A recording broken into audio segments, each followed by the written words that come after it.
É bem possível, irmãos, que muitos de nós, nos momentos de provação, nos momentos de prova, de angústia, tenhamos duvidado da existência de Deus. Será que Deus realmente existe? Ou tudo aqui, até aqui o que eu vi sobre Deus é uma bela fábula? Será que Deus me ama?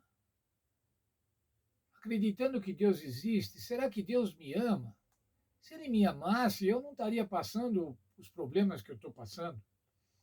Eu não estaria passando essas dificuldades, essas perdas. Eu não estaria angustiado. Será que Deus existe? Porque, irmãos, que algumas vezes, e eu espero que muitas raras vezes,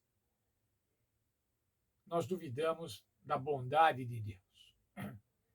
A nossa lição alinha dois motivos para isso.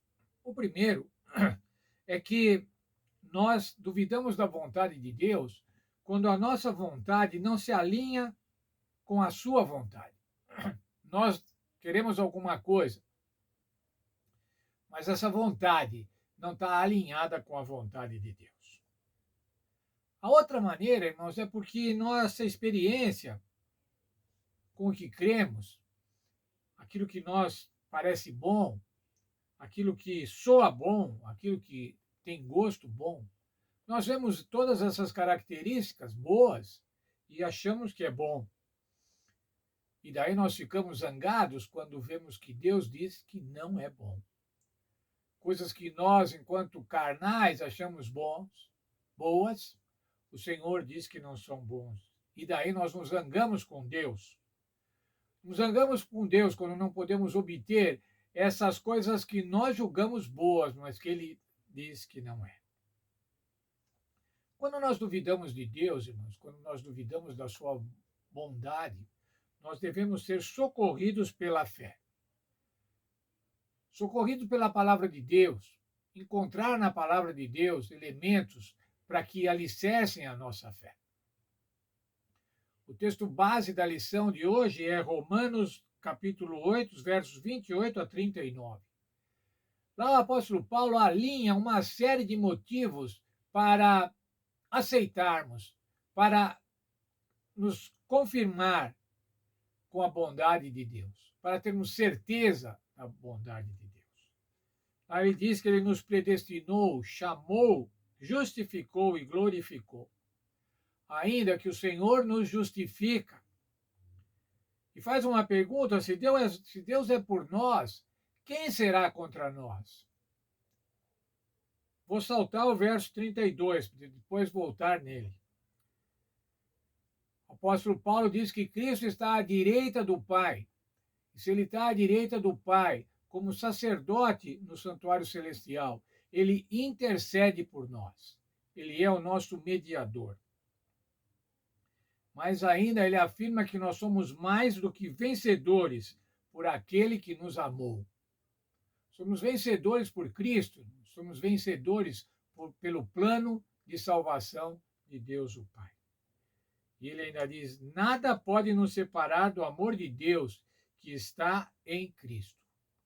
Veja, irmãos, mas eu quero ler o verso 32, 8:32.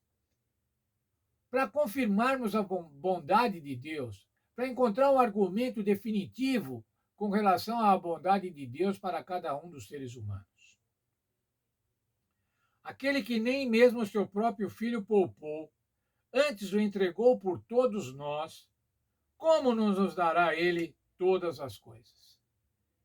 Pense, irmãos, teria alguma coisa mais importante, mais valiosa para Deus nos dar do que o seu filho unigênito? E nós, às vezes, ficamos tristes, ficamos zangados, porque não podemos ter algumas coisas que achamos que Deus deveria nos dar, mas Ele não nos dá, porque Ele não nos ama. Porque Ele não nos ama o suficiente, porque Ele não nos leva em consideração. Mas veja o que o apóstolo diz. Se Ele deu o seu próprio Filho, como é que Ele não vai nos dar todas as coisas? Só que o Senhor vai nos dar, irmãos, as coisas boas, as coisas que são necessárias para a nossa vida espiritual. Muito provavelmente o Senhor não vai nos dar todas as coisas materiais que nós queremos, porque elas não são necessárias, elas não são fundamentais para a nossa salvação. Mas tudo que for necessário para a nossa salvação, o Senhor Deus vai nos dar. Veja, quem deu seu próprio filho vai agora ficar regateando, vai agora ficar com misérias para cada um de nós? Não, irmãos, o Senhor vai nos dar todas as coisas. Alguém que dá o seu próprio filho não é mesquinho. Então você pode ter certeza. Você pode ter certeza da generosidade do nosso Pai, do nosso Deus Pai. Porque ele deu o que tinha de mais importante, ele deu o seu filho. Quem de nós, irmãos, daria o seu próprio filho? Mas Deus fez assim, dando o seu filho, atestando a certeza da bondade divina. Quero concluir lendo um texto que está na nossa lição, na página 90. A verdade da generosidade de Cristo, de Deus para conosco, vista na morte de Cristo, deve ter um impacto mais forte em nosso pensamento do que todas as dúvidas que o crisol possa gerar em nós.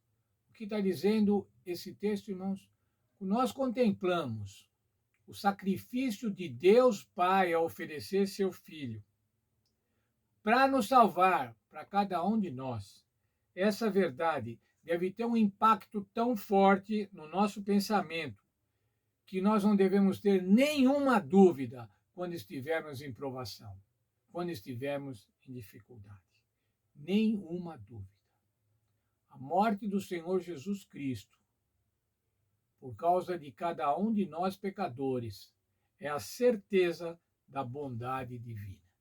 Que Deus esteja com cada um de nós estejamos convictos, certos da bondade divina, certos do amor de Deus por cada um de nós. Para isso, irmãos, o Senhor nos dá essa certeza, para que nós sejamos felizes, para que nós estejamos tranquilos, não estejamos irrequietos, mas felizes porque sabemos que temos um Deus generoso que nos ama.